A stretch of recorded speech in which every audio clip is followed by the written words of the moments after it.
मित्रों, हर हर महादेव, जय अम्बे।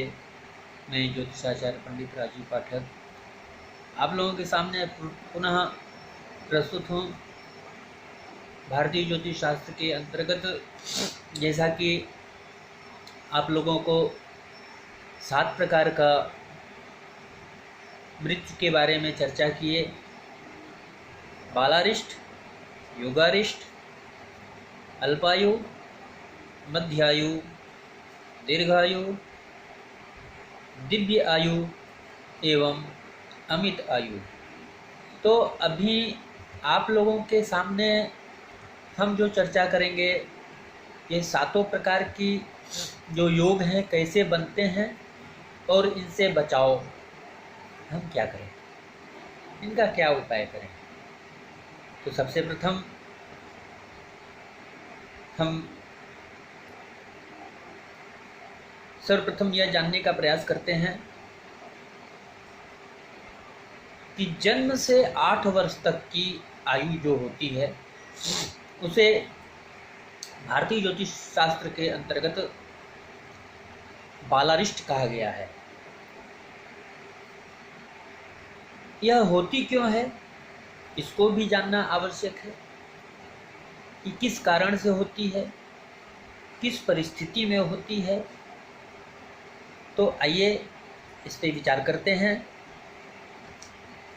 जातक के जन्मांक चक्र में लग्न से 6, 8, 12 स्थान में पाप ग्रहों से युक्त चंद्रमा हो, तब व्यक्ति की मृत्यु बाल्यावस्था में हो जाती है।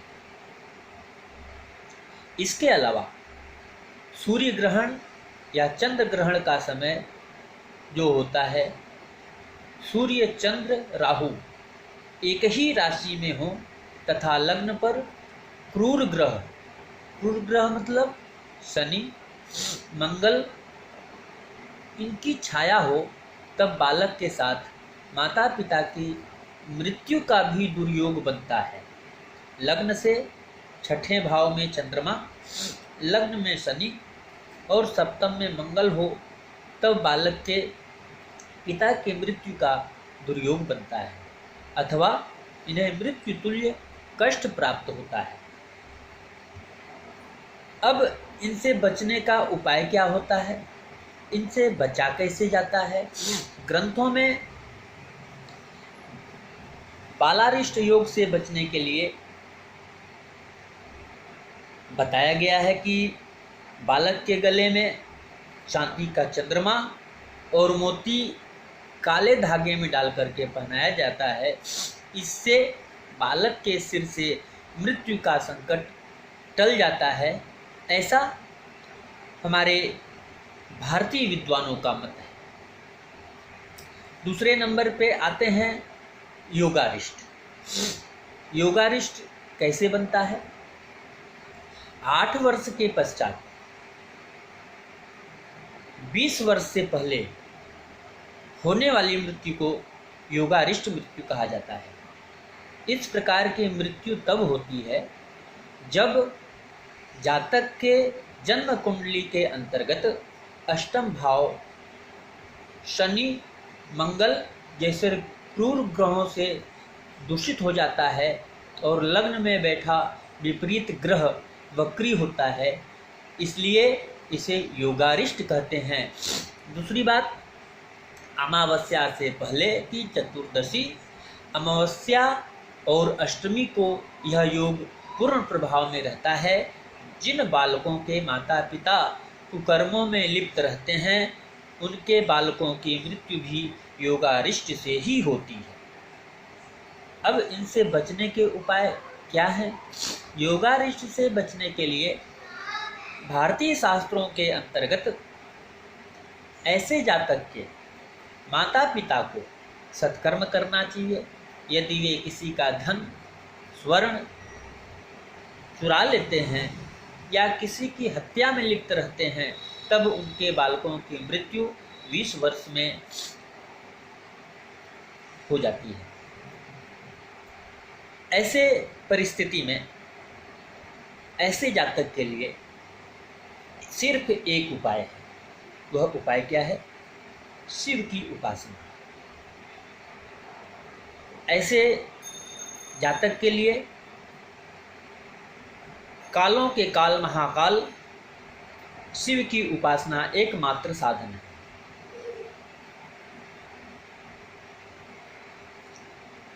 अब इसके बाद योगारिष्ट की चर्चा कर दिए। अब इसके बाद जो है आता है अल्पायु। अल्पायु में 20 से 32 वर्ष की आयु को हमारे ऋषियों ने मध्यायु का अल्पायु का नाम दिया। अल्पायु योग बनता कैसे है? यदि लग्नेश चर राशि में जैसे मेष, कर्क, तुला, मकर राशि में हो तथा अष्टमेश द्विस्वभाव राशि में मिथुन, कन्या, धनु, मीन इन राशियों में हो तब अल्पायु योग बनता है।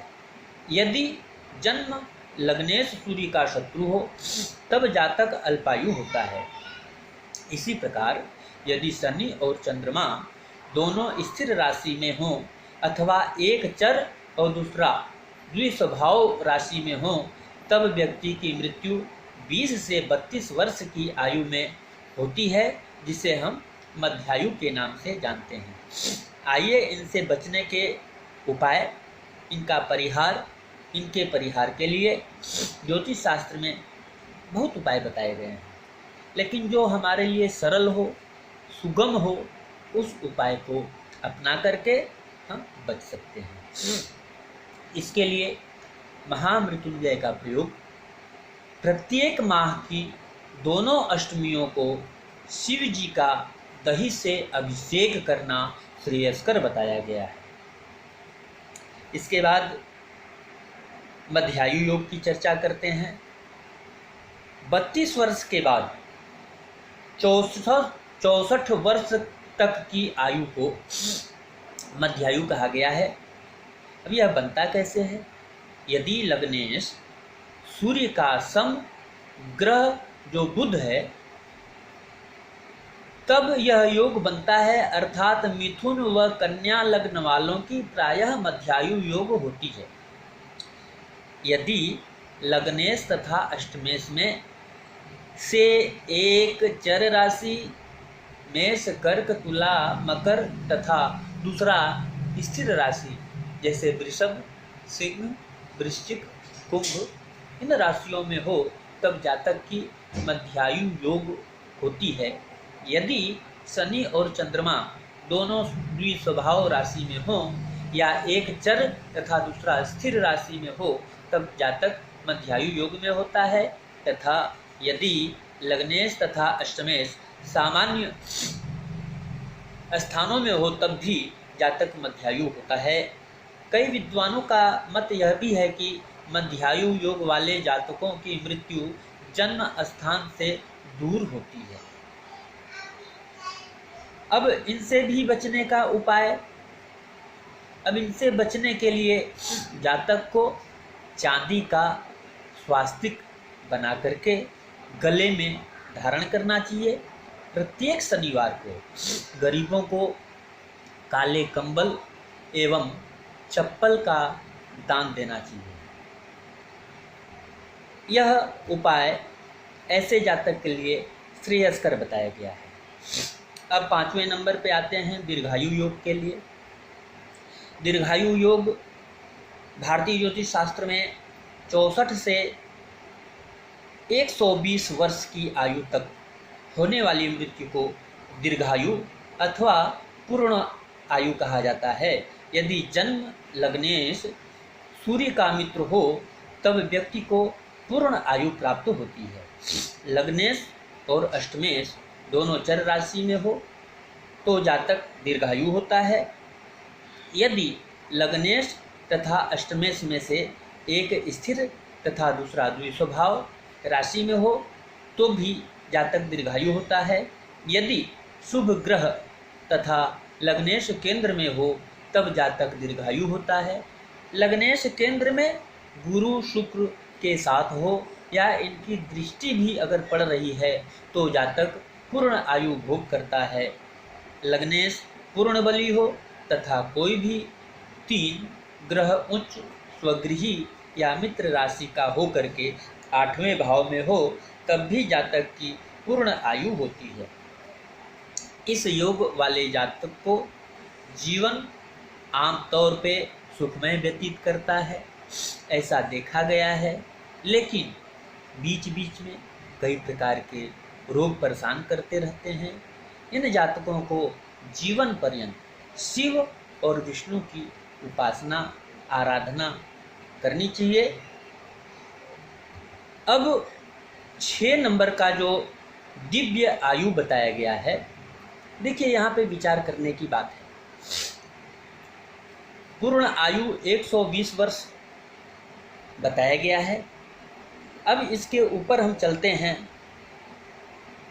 तो वस्तुतः यह योग आयु से जुड़ा नहीं है, किंतु यह बताता है कि व्यक्ति का जीवन कैसा होगा, वह अपने जीवन काल को किस प्रकार से व्यतीत करेगा। यदि कुंडली में शुभ ग्रह बुध, बृहस्पति, शुक्र और चंद्रमा केंद्र और त्रिकोण में हो और सब पाप ग्रह 3, 6, 11वें स्थान में हो तथा अष्टम भाव में शुभ ग्रह या शुभ राशि हो तो व्यक्ति के जीवन में दिव्य आयु का प्रादुर्भाव होता है, तब ऐसा योग प्राप्त होता है। ऐसा जातक, जैसा कि हम पहले ही बता चुके हैं कि यज्ञ जप अनुष्ठान क्रियाओं के द्वारा हजारों वर्ष हमारे ऋषि मुनि इसी के माध्यम से अपने जीवन को बढ़ाते गए, तो आज यह दुर्लभ है। किंतु ग्रंथों में यह स्पष्ट रूप से कहा गया है कि ऐसे जातक का जन्म मृत्यु लोक में संभव नहीं है। ऐसी आयु तपोनिष्ठ ऋषि मुनि ही पा सकते हैं, जैसे भारद्वाज, अगस्त ऋषि इत्यादि। अभी आप लोगों ने देवरावा बाबा का नाम सुना होगा। ये लोग जो है तपोनिष्ठ थे, तो ऐसे लोगों को इस तरह का योग प्राप्त हुआ। अब 7वें नंबर पे जो चर्चा की गई है उसके लिए बताया गया है अमित आयु। अब यह अमित आयु क्या है? अमित आयु पाने वाले प्राणी भी दुर्लभ हैं। देवताओं, वसुओं, गंधर्वों को ऐसी आयु प्राप्त होती है। इसके अनुसार यदि गुरु गोपुरांश यानी अपने चतुर्थ वर्ग में होकर केंद्र में हो, शुक्र परावतांश अपने षड्वर्ग में हो एवं कर्क लग्न हो, तब ऐसा जातक मानव न हो करके देवता तुल्य होता है, जिसकी आयु की कोई सीमा नहीं होती है और यह इच्छा मृत्यु का कवच पाने में सक्षम होता है। कुछ विद्वानों का यह भी मत है, आप लोगों ने सुना भी होगा कि भीष्म पितामह, तो भीष्म पितामह को ऐसा योग प्राप्त हुआ था, इच्छा मृत्यु का वरदान था उनको। मृत्यु प्रत्येक व्यक्ति के लिए अटल सती है, फिर भी ग्रहों के योग का आयु के निर्धारण में बहुत बड़ी भूमिका होती है। कुछ विशिष्ट उपाय मृत्यु को कुछ समय के लिए उन उपायों को करके हम टाल सकते हैं, लेकिन जिस तरह से जन्म निश्चित है उसी तरह से मृत्यु निश्चित है। तो आप लोगों के सामने हम भारतीय ज्योतिष शास्त्र के अंतर्गत जो मृत्यु के 7 प्रकार बताए गए, जो उनका उपाय बताया गया, आप लोगों के समक्ष मैं प्रस्तुत किया। और इसी तरह से आप लोगों का प्यार उत्साहवर्धन मिलता रहेगा। तो इसी तरह की चर्चा लेकर के आप लोगों के सामने मैं ज्योतिषाचार्य पंडित राजीव पाठक आप लोगों का बहुत बहुत धन्यवाद ज्ञापित करता हूँ, जो आप लोग उत्साहवर्धन करते रहते हैं। तो ज्योतिष शास्त्र के अंतर्गत जो भी हमारे ऋषियों महर्षियों द्वारा उनके अनुभव लिखे गए हैं, उसको आप लोगों के सामने प्रस्तुत करता रहूँगा। इसी के साथ अपने वाणी को विराम देता हूँ। पुनः आप लोगों से अगले वीडियो में ज्योतिष सनातन धर्म के अंतर्गत होने वाले चर्चाओं को लेकर के प्रस्तुत होऊंगा। हर हर महादेव, जय अंबे।